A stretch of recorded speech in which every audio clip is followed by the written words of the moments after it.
Beginilah wajah 5 terduga pelaku kasus pengeroyokan serta perusakan paksa rumah nenek Elina di kota Surabaya. Pihak kepolisian Polda Jawa Timur sudah mengamankan sejumlah pelaku untuk mempertanggungjawabkan kekerasan yang sempat viral di media sosial tersebut. Mereka tampak tertunduk lesu saat digiring oleh tim kepolisian Polda Jawa Timur. Tersangka pertama yakni Samuel Ardi Kristanto, pembeli tanah yang diduga terlibat langsung dalam pengusiran nenek Elina dari rumahnya. Samuel ditangkap dan digelandang ke gedung Ditreskrimum Polda Jatim dengan tangan diborgol pada Senin 29 Desember 2025 siang. Kemudian tersangka kedua berinisial MY alias Muhammad Yasin juga diamankan terkait kasus kekerasan terhadap lansia tersebut. Saat ini Yasin telah ditahan di rumah tahanan Polda Jatim untuk kepentingan penyidikan. Selanjutnya polisi menangkap tersangka ketiga berinisial SY alias Glower. Pria berusia 56 tahun itu diringkus saat nongkrong di sebuah warung kopi di Jalan Bintang di Pongo, Surabaya pada Selasa 30 Desember 2025. Samuel, ada yang mau disampaikan Pak Samuel? Ya, ke Pak Samuel. Pak, minta tanggapannya Pak. Pak, tanggapan Pak. Samuel. Samuel. Pak. Siap.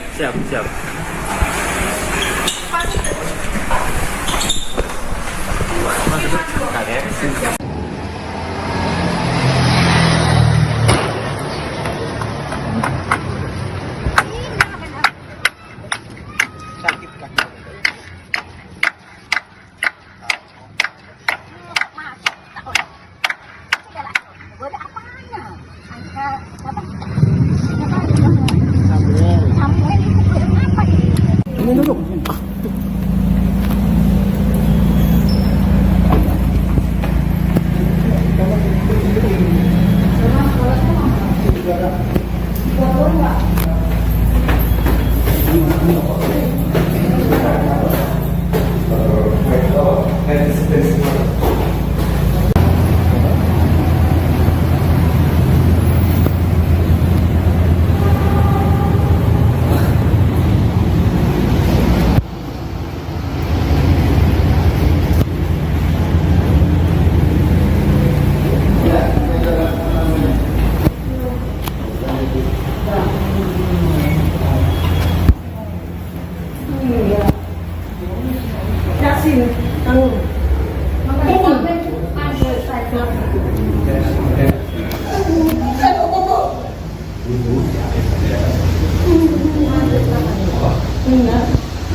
Ditangkap pada pukul 22.00 tadi malam tanggal 30 Desember 2025 di warung kopi Jalan di Pongo. Ya, baik rekan-rekan sekalian, ya, perkembangan penyidik di Ditreskrimum Polda Jawa Timur telah menangkap satu orang tersangka yang diduga sebagai pelaku 170 KUHP rumah nenek Elina, ya, yang bersangkutan ditangkap pada pukul 22.00 tadi malam tanggal 30 Desember 2025 di warung kopi Jalan di Pongo, ya.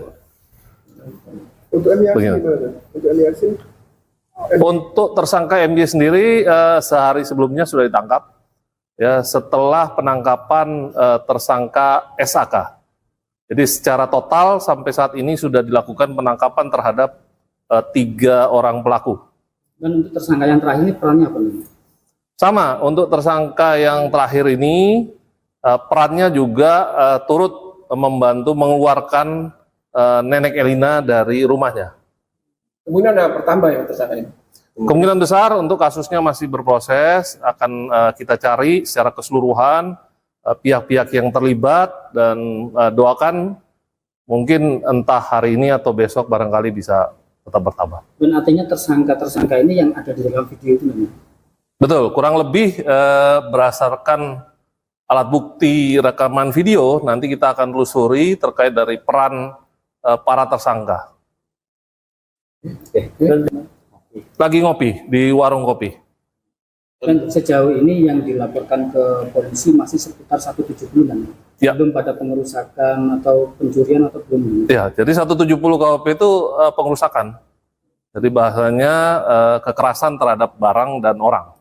Ya, Dan pasal selain 170. tersangka ini total sudah berapa saksi yang diperiksa sampai hari ini? Saksi terakhir 8 ya. 8 orang saksi yang sudah diambil keterangan. Apakah ada potensi untuk penambahan tersangka? Ya, tadi sudah disampaikan nanti ada lagi kemungkinan ada penambahan tersangka di samping yang sudah kita amankan 3 orang ini. Untuk pasalnya sama ini ya? Sama, 170 KUHP. Yang hilang dari Ibu Ani sudah ditemukan? Untuk kita fokus pada upaya pengerusakannya ya, upaya 170 KUHP-nya. Sehingga terkait dengan bukti, apakah itu kepemilikan dari Bu Elina atau Bu Elisa atau mungkin kepemilikan dari pihak lain, ini silakan nanti dilaporkan. Kalau saat ini kita fokus pada tindak pidana 170 KUHP. Ya. Bukan keterlibatan mafia tanah di dalam kasus ini seperti itu. Kita belum nyampe ke sana, kita fokus pada upaya pengerusakan atau kita kenal dengan pasal 170 KUHP karena ini saat ini kita masih fokus upaya mendalami tindak pidana 170 KUHP dan nanti kita akan dalami juga terkait kepemilikan dari Nenek Kelina ataupun pihak lain yang merasa memiliki. Download Tribun X sekarang, menghadirkan lokal menjadi Indonesia.